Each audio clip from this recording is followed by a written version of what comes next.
Hi, I'm Jessica Hartwell. I'm working on 11W as an envelope engineer. Hi, I'm Katie Church. I've been with Turner 7 years and I am the MEP engineer. Hi, I'm Clarissa Lou. I am currently the assistant engineer on the 11 West project. I love being in groups such as NAWIC and being a part of, groups that are bigger than yourself and have the same goals as you do.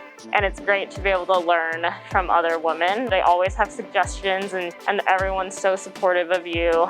I think NAWIC is it's super beneficial to have a support system. Just having that community and place that you can meet people and continue to learn from others.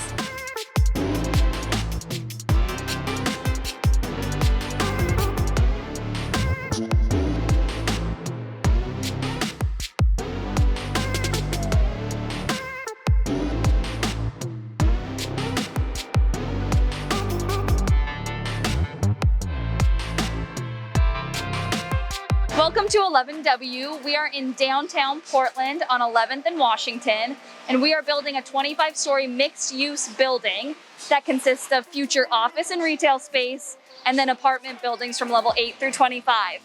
So currently we're actually standing on P1, and we're building out our parking garage, which is actually 4.5 stories. And as you can see, we are building out our level 1 slab currently to reach grade.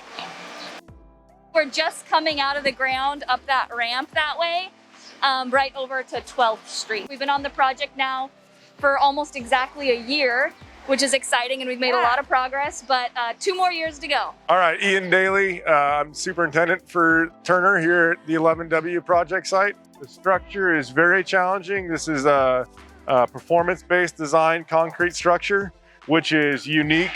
It's a new way of doing design in the city of Portland and permitting. PT allows owners to have more open floor plates, less columns, especially for apartments or for office buildings, right? That's a big deal. The columns are bigger, but they're more spread out. So you have better views, more sight lines through your office space or through your apartment building. Speed also. Steel is fast to get up, but then you've got a lot of fireproofing and a lot of things that come behind that before you can really get going. Hi, I'm Patrick Coughlin. I'm the manager of our department for self-perform operations. That means we have our own concrete crew that forms, places, and finishes the concrete here at the 11W job site. We have an average crew on the project of 35 people. That's a blend of 20 carpenters, 8 laborers, and pretty consistently 4 finishers.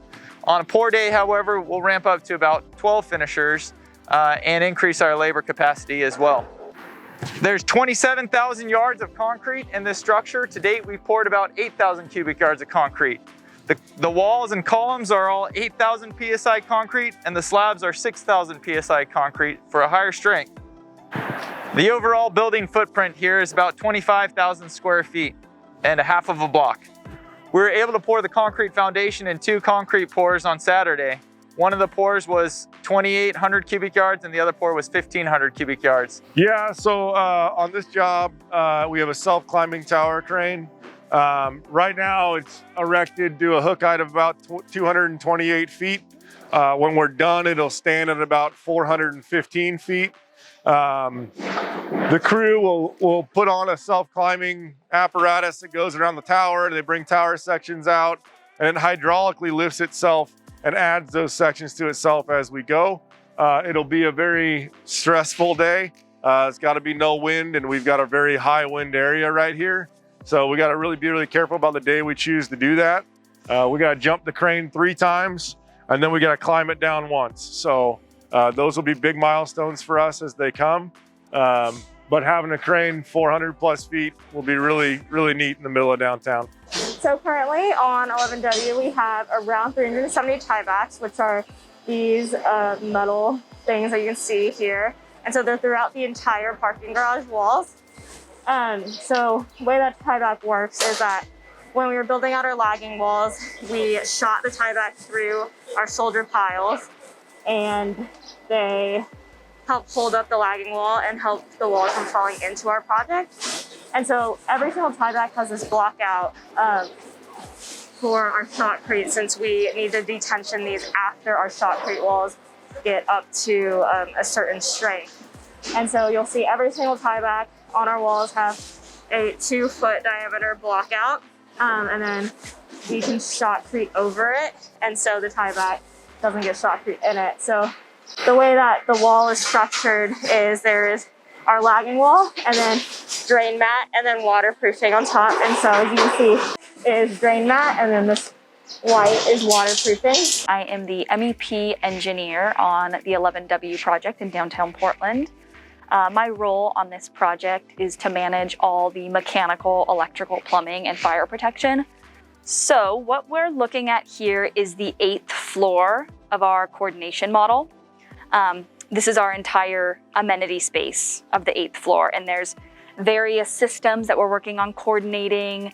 Right now, specifically, we're working through 150 different clashes. We're always working on getting everything to fit. There's very tight ceiling cavities and space available for us. So while we're trying to maintain, the architect's desire in all these spaces, we're also trying to get all of our equipment to fit within these rooms and these ceiling cavities and walls. Right now, we're actually off-site in Hillsboro, Oregon, about 30 minutes from our job site. And behind me, you'll see a representation of what our facade will look like, so the exterior of the building. This is our mock-up that we did to give the owners, architects, a chance to see the product before everything goes into fabrication. This is also super critical and beneficial for the subcontractor. They get a little practice round. The contractor ourselves to, try to tackle issues before they show up on site. It's actually a unitized curtain wall system. So even where you see the cladding of metal panel, that is considered a glazing system, a glazing unit there. These are all prefabricated. So when they show up on site, they basically set them on anchors that are on the face of the slab, and then they join together and the building is basically dried in at that point. So something that's fun with this mock-up and that what's going to be part of the building is this system here that's in most all residential units. We have this guardrail and slider that's actually acting as a window. So I'll show you how it actually operates.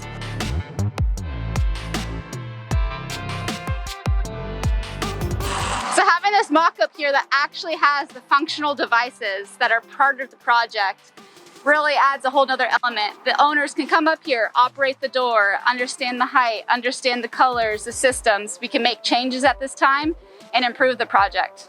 Being a woman in this industry can be tough at times, but it's also really neat to work alongside other women who are also, can be big inspirations. I'm so lucky to actually work on a project with 3 other women, and it's so awesome to learn beside them. It's just exciting, it's fun. So many people put limits to what they can do, and we can do anything. I think having a different perspective and ways that women's brains tackle different questions and problems it's beneficial to the industry, and it keeps us growing and continuing to learn and be different.